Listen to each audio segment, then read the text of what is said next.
Nelson Mandela's life is a living testimony that true self-worth doesn't come from accolades, possessions, or even freedom. It comes from within. Long before he was known to the world as the President of South Africa or a global icon for peace and justice, he was just a man confronting the harshest trials life could offer. His name was erased in the eyes of the system, replaced with a number 46,664, a numerical identity meant to strip him of his personhood. But even when he wore a prison uniform, slept on a concrete floor, and toiled under the sun in a limestone quarry, Mandela never forgot who he was. You see, society often teaches us that we are only valuable when we're seen, heard, or celebrated, but Mandela's journey shows the opposite. He didn't need applause to validate his voice. He didn't need freedom to know he was born to lead. Stripped of material comforts, surrounded by walls meant to suppress him, Mandela looked inward, and what he found there was unshakable dignity, resolve, and a self-respect that no guard could beat out of him. He was not waiting for the world to confirm his worth. Instead, he became the confirmation. That's what makes self-worth so powerful. It doesn't need permission. It doesn't need the spotlight. It grows quietly in the dark, behind bars, in silence, and in suffering. While others saw him as a symbol of defeat, Mandela was internally building a legacy of empowerment. And this internal compass, this unrelenting belief in his own value, is what kept his spirit alive when everything else around him was designed to break it. When Mandela finally walked out of prison, the world cheered, but the man who stepped out was the same man who had walked in with integrity. He didn't become worthy after being released. He was always worthy. What changed was the world finally recognizing what he had known all along. It's easy to believe that suffering steals your identity, that hardship chips away at who you are until there's nothing left. But Nelson Mandela proved something radically different. Adversity doesn't erase identity, it forges it. The 27 years he spent imprisoned were not wasted time or years of decline. They were the very crucible that refined his character, deepened his convictions, and transformed him into the global leader we honor today. When Mandela entered Robben Island, he was already a committed activist, a man of principle, and a voice for the voiceless. But prison tested every one of those beliefs. It didn't offer comfort or validation. It offered daily humiliation, isolation, and physical exhaustion. Yet instead of breaking under the weight of that pressure, Mandela used it as resistance training for his soul. The struggle shaped his patience. The silence sharpened his wisdom. The pain intensified his empathy. Most people fear adversity because it threatens the identity they've built around convenience and comfort. But Mandela's identity wasn't built on ease, it was built on endurance. Through endless days of hard labor, letters denied, and visits limited, he held on to a deeper truth, that who you are is not proven in moments of ease, but in moments of immense challenge. Adversity stripped Mandela of what the world could see: his freedom, his platform, his possessions, but it unveiled what truly mattered: his discipline, his compassion, his unwavering belief in justice. The same prison that was meant to erase him ended up making him unforgettable, and it's in this paradox that we find a universal truth. The fire you fear might be the very thing that brings your real identity to light. Many people emerge from suffering bitter and hardened. Mandela emerged clearer, kinder, and stronger, not in spite of his suffering, but because of it. Each year behind bars wasn't just a sentence, it was a sculptor's chisel, carving the image of a man the world would one day look to as a symbol of courage, forgiveness, and inner strength. They locked his body, but they could never cage his calling. Nelson Mandela's life proves that while physical freedom can be taken away, purpose is untouchable. Purpose lives deeper than your surroundings. It lives in your mindset, your decisions, and your ability to keep moving forward even when everything around you stands still. When Mandela was sentenced to life imprisonment, many believed his role in the struggle against apartheid had ended. After all, how could a man locked behind bars lead a nation? How could someone cut off from the outside world shape its future? But Mandela understood something few people truly grasp. Purpose is not tied to location, status, or comfort. It is tied to conviction. It is the fire that keeps burning even when the world tries to pour water on it. Inside that cold, narrow prison cell, Mandela didn't surrender his mission, he refined it. He read, he wrote, he studied, and most importantly, he listened. He didn't see his imprisonment as an interruption to his purpose. He saw it as an extension of it. Every day in that prison was an opportunity to deepen his vision for a free South Africa, to strengthen his resolve, and to imagine a future where both black and white South Africans could live in dignity and peace. Purpose gave Mandela power where others would have collapsed. It gave him vision in the dark. It gave him clarity in chaos. While others might have withered under the slow erosion of hope, Mandela treated each moment as a building block for the future. He didn't wait for the world to give him a platform, he became the platform.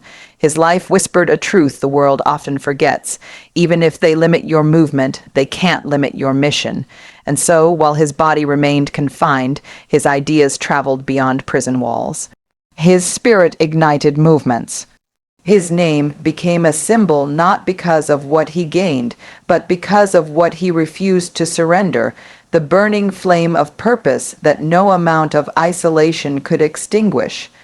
Throughout history, systems of oppression have always tried to define people by labels: criminal, threat, outsider. Inferior, Nelson Mandela faced this head-on. The apartheid regime didn't just want to silence him, they wanted to redefine him. They gave him a prison number, they called him a terrorist, they treated him like he was dangerous simply because he demanded equality. But none of those labels ever defined who Mandela was. He never allowed someone else's perception to override his identity. This is one of the most powerful lessons his life teaches us. You are not what they call you, you are what you claim for yourself. The world will try to box you in, reduce you, misunderstand you. It will throw names at you in an effort to shape your story. But your identity isn't found in their words, it's found in your choices, your values, and the truth you live by.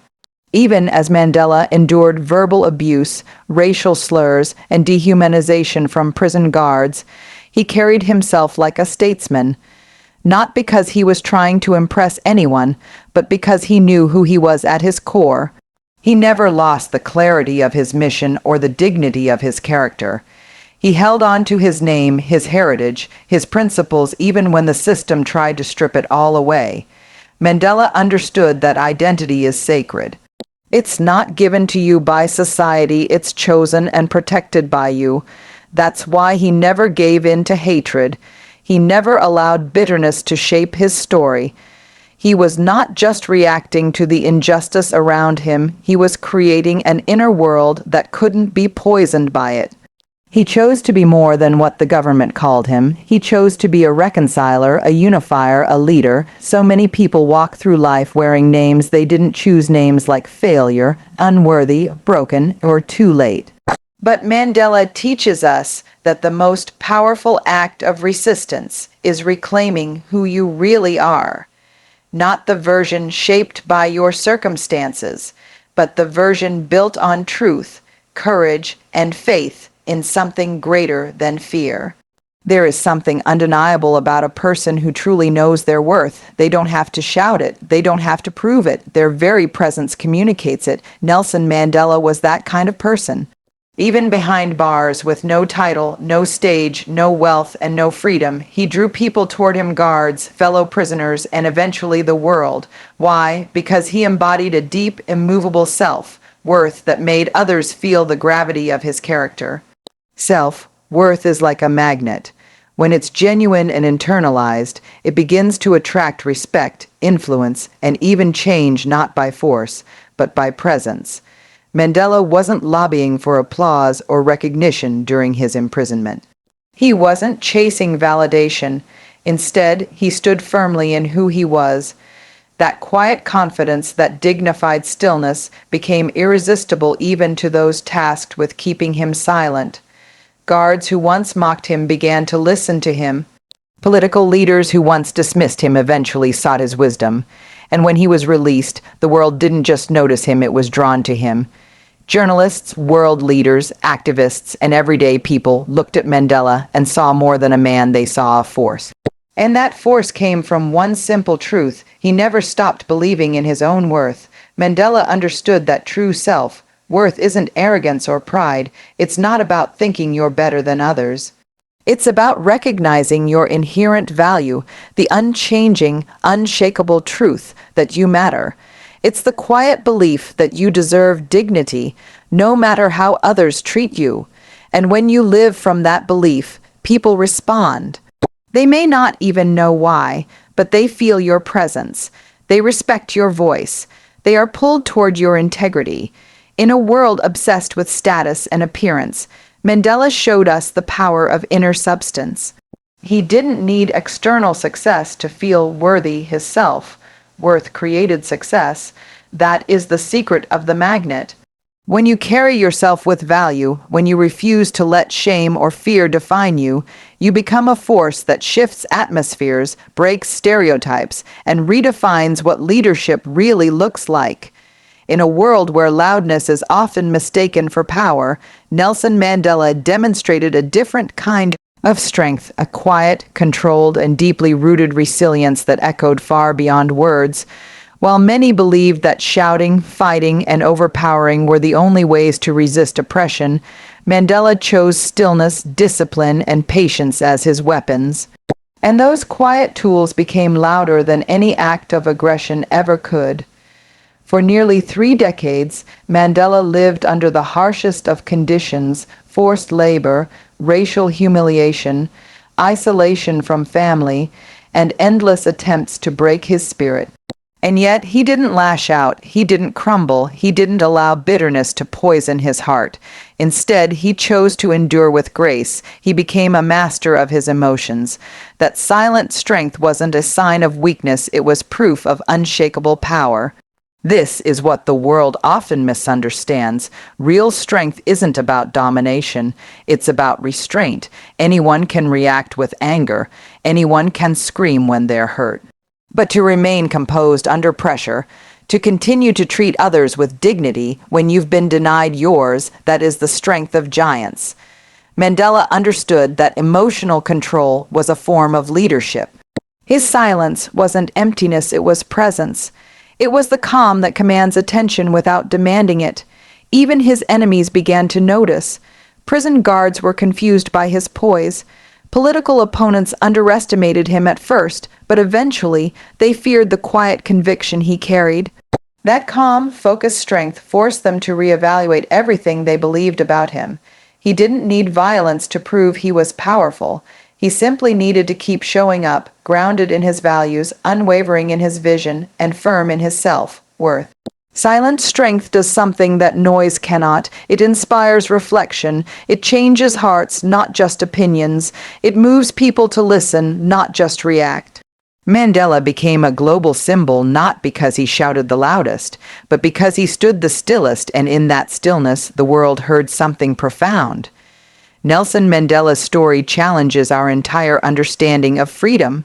Most people define it in physical terms, the ability to move, speak, travel, and choose. But Mandela revealed a deeper truth. Real freedom doesn't begin with the body, it begins with the mind. It's entirely possible to be walking freely in the world and still be trapped by fear, anger, or bitterness. And it's equally possible to be locked in a cell and still experience a profound sense of inner liberation. For 27 years, Mandela lived in one of the most notorious prisons in the world. His days were ruled by the routine of confinement, his body confined by steel bars and stone walls. But the one thing the system could never imprison was his mind. He refused to let his thoughts become chained by hatred or hopelessness.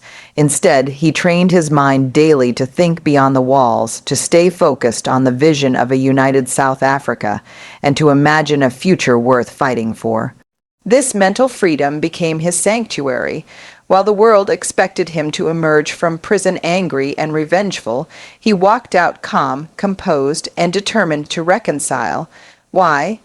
Because he had already experienced the most important kind of release, the freedom from resentment, from self-pity, from emotional imprisonment. He had already done the hard work of breaking free from the chains within. Mandela showed us that you can't control what happens around you, but you can control what happens within you. You may not always be able to escape your circumstances, but you can always choose your perspective. He made a conscious decision to live above the oppression, not under it, to respond, not react, to build bridges instead of burn them, and that decision began in the quiet, personal, often painful space of the mind. So many people are waiting for conditions to change before they feel free. They're waiting for apologies, for justice, for recognition. But Mandela didn't wait, he decided. He chose freedom long before the world gave it to him, and that's what made his transformation so powerful. He didn't just walk out of prison, he walked into a new mindset, one that would lead a nation and change the world. Nelson Mandela didn't wait for freedom to feel free. He didn't wait for applause to feel worthy, and he didn't wait for power to lead. His life is proof that no matter where you are or what they've taken from you, yourself, worth is the one thing they can never steal unless you give it away. So ask yourself, are you living in chains that others gave you, or are you ready to break free from doubt, from fear, from labels? Because once you reclaim your identity, once you know who you are and what you stand for, you don't have to chase influence, it comes to you. Like Mandela, you become a magnet for respect, a magnet for change, a magnet for purpose, and most of all, a magnet for hope.